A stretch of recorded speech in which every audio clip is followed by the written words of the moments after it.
Ils ont repoussé les limites du possible, mais pas dans le bon sens. Aujourd'hui, on va parler de ces joueurs qui ont marqué l'histoire parce que personne n'a jamais fait pire qu'eux sur un match. Tiens, pour commencer, vous savez quel est le record de lancers francs ratés sur une seule rencontre? 23. Bon courage pour égaler ça. L'auteur de ce crime, André Drummond, mais il n'est pas le seul coupable, car ce jour-là, il a été envoyé 36 fois sur la ligne, pour seulement 13 réussites. Merci les Rockets, qui sans Dwight Howard, ce 20 janvier 2016, pour affronter les Pistons, ont voulu tenter le tout pour le tout. Il faut dire que cette saison-là, le pivot de Détroit a terminé l'année à 35% au lancer franc. Le match a tourné au ridicule, avec les 5 fautes en 10 secondes de KJ McDaniel sur Drummond pour entamer le troisième quart. Ça a permis à Houston de revenir au score et même de passer devant, mais pas de l'emporter. Détroit a gagné de 9 points, avec un Drummond à 17 points et 11 rebonds en 23 minutes. Après cette mauvaise pub pour la ligue, la NBA a dès l'été suivant décidé d'apporter quelques changements dans les règles pour éviter le hack-shack. Les fautes loin du ballon effectuées dans les 2 dernières minutes de chaque quart-temps donnent désormais droit à un lancer franc, plus la possession, à l'équipe qui subit la faute. Avant cela ne concernait que le dernier quart-temps, et même sanction sur les fautes automatiques sur remise en jeu à n'importe quel moment du match. Et puisqu'on parle du Shaq, sachez qu'il détient le record du nombre de lancers francs ratés dans un match sans en rentrer un seul, avec son magnifique 0 sur 11 contre Seattle le 8 décembre 2000. Pour en finir avec les tirs sur la ligne de réparation, le record du nombre de lancers consécutifs ratés sur un seul match appartient lui à l'ancien pivot Chris Dudley, avec 13 shoots d'affilée ratés sur la ligne pour un total de 1 sur 18 en avril 1990. Bon, en même temps, on pouvait s'y attendre, Dudley c'est du 45,8% de réussite seulement sur la ligne en carrière. Le 9 janvier 2011, à l'occasion d'un match Miami-Portland, le public du Rose Garden a assisté à un exploit unique de la part de Joel Anthony. Cet exploit, celui de passer 28 minutes et 46 secondes sur le parquet sans marquer un seul point, sans prendre un seul rebond, sans faire une seule passe, une seule interception ou un seul contre. Sa feuille de stats, rien, à part un ballon perdu et 4 fautes. Tony Snell a fait de même durant la saison 2017-2018, mais en 21 secondes de moins. Par contre, Kenny Walker a peut-être réussi plus dur encore, un box score totalement vide. Le 11 décembre 93, il a joué 12 minutes pour 0 points, 0 panier tenté, 0 lancer tenté, 0 rebond, 0 passe, 0 balle perdue, 0 interception, 0 contre et 0 faute. Rien. Un match fantôme et un record de 12 minutes, toujours inégalé. Le mec faisait son footing. D'après vous, quel est le recordman de shoot à 3 points manqué sur un match avec 16? Indice, il a été MVP en 2018. Vous l'avez? Eh oui, c'est James Harden. Il partage ce record avec Damon Stoudemire, mais la couronne lui revient. Pourquoi? Parce qu'il a raté 16 tirs à 3 points sur un match. Non pas une, mais 6 fois. Et ces 6 fois ont eu lieu sur les 2 saisons 2018-2019 et 2019-2020. Ça montre à quel point il avait carte blanche au sein de son équipe des Rockets. Sur ces 6 fois, il a terminé à 1 sur 17 2 fois, à 4 sur 20 2 fois, à 2 sur 18 une fois et à 7 sur 23 une fois. Quant à Stoudemire, il avait shooté à 5 sur 21 en 2005, ce qui était assez fou pour l'époque puisque les équipes NBA prenaient alors en moyenne seulement 16 tirs à 3 points par match. Stephen Curry, Harden, encore lui, et Kobe Bryant sont ex-aequo pour la 3ème place du podium avec 15. Parlons maintenant d'un record vieux de plus de 75 ans, les 42 shoots ratés de Joe Fulks en 1948. Premier scoring champion de l'histoire, il a bien terminé à 13 sur 55 au tir pour un total de 35 points, avec un 9 sur 10 au lancer franc, et dans une victoire de 31 points des San Francisco Warriors, s'il vous plaît. C'était le dernier match de la saison régulière et l'ailier avait clairement décidé d'arroser. Cette saison-là, il avait tourné à 22,1 points par match, malgré une adresse abyssale, 25,9% de réussite. Dans l'histoire, il devance Wilt Chamberlain et George Mikan qui avaient respectivement manqué 37 et 35 tirs sur un match. On dit souvent qu'il faut avoir une mémoire de poisson rouge sur le terrain en ce qui concerne le shoot. Il faut continuer à shooter en se disant que le prochain va rentrer. Le 27 décembre 1991, c'est ce que Tim Hardaway a dû se répéter toute la soirée, mais rien n'y a fait. Il n'a pas rentré un seul tir en 17 tentatives, dont un 0 sur 2 à 3 points. Dans l'histoire de la NBA, aucun joueur n'a raté autant de shoots sans en mettre un seul sur un match. Heureusement pour lui, son acolyte Chris Mullin était lui bien en forme ce soir-là, et Golden State était reparti de Minneapolis avec une victoire de 4 points. C'est donc avec le sourire qu'il avait déclaré en fin de rencontre qu'il allait encadrer le box score de ce match. 10 joueurs sont à égalité pour la 2ème place du classement, des joueurs ayant raté le plus de tirs sans en réussir un seul sur un match, avec 15. Dans la même veine, on peut citer le malheureux 0 sur 14 de Dennis Johnson au Game 7 des finales NBA de 1978, dans une défaite des Sonics face aux Bullets. Il se rattrapera bien en étant élu MVP des finales la saison suivante. Le duo Robert Covington-Andrew Wiggins du 24 novembre 2018 lors d'un match de Minnesota contre Chicago avait aussi été mémorable, point de vue nombre de briques envoyées. 1 sur 18 pour le premier, 0 sur 12 pour le deuxième. En parlant de briques, vous n'êtes pas sans savoir que Brook Lopez est devenu une vraie menace à 3 points ces dernières années. Néanmoins, le pivot des Bucks, comme tout le monde, a connu des jours sans, dont un en particulier, en 2018, avec son 0 sur 12 longue distance contre Phoenix lors d'une défaite de 2 points. 2 ans plus tard, Eric Gordon puis Justin Anderson ont égalé son record, avec 12 ratés chacun. Jason Kidd était le Mister triple-double du début des années 2000. Le jour où il a enregistré le record du nombre de ballons perdus pour un joueur sur un match, il était d'ailleurs en triple-double, avec 18 points, 12 rebonds, 10 passes et 14 turnovers en option. C'était le 17 novembre 2000 et son équipe de Phoenix s'était inclinée de 5 points contre les Knicks. Chris Mullin est deuxième sur la liste avec 13 ballons perdus en mars 88, puis 9 joueurs se partagent la troisième place avec 12 turnovers sur un match, dont Giannis, Harden, Arenas, D-Wade, Iverson, Kidd, encore lui, Pippen et Paul Pierce. La légende dit que l'ailier Mike Bentham a perdu 16 ballons en 1982, mais la stat des turnovers n'était pas encore officielle. Manny Harris, est-ce que vous connaissez? Un bourlingueur qui a démarré sa carrière à Cleveland en 2010 et qui joue actuellement au Liban. L'arrière détient depuis le 11 janvier 2011 le triste record du pire plus-minus d'un joueur sur un match dans l'histoire, moins 57. C'était contre les Lakers de Kobe et Pau Gasol dans une défaite de 55 points, 112 à 57. Il avait compilé 8 points à 2 sur 8 et 6 rebonds en 41 minutes. Bubba Wells n'a lui même pas eu le temps de se construire un plus-minus le 29 décembre 1997 à Chicago. L'ailier s'est fait virer pour 6 fautes en fin de troisième quart alors qu'il n'avait passé en tout et pour tout seulement 2 minutes et 43 secondes sur le parquet. En fait, il avait été envoyé en mission de type Hack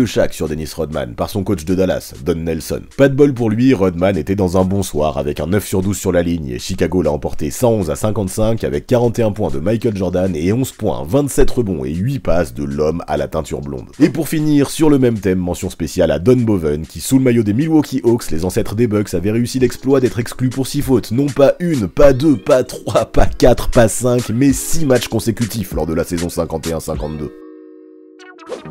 Avant de partir, abonnez-vous à la chaîne de Basket Info, mais aussi à celle du 6ème homme pour avoir 2 visions complémentaires de la NBA. Les dernières vidéos mises en ligne apparaissent sous vos yeux.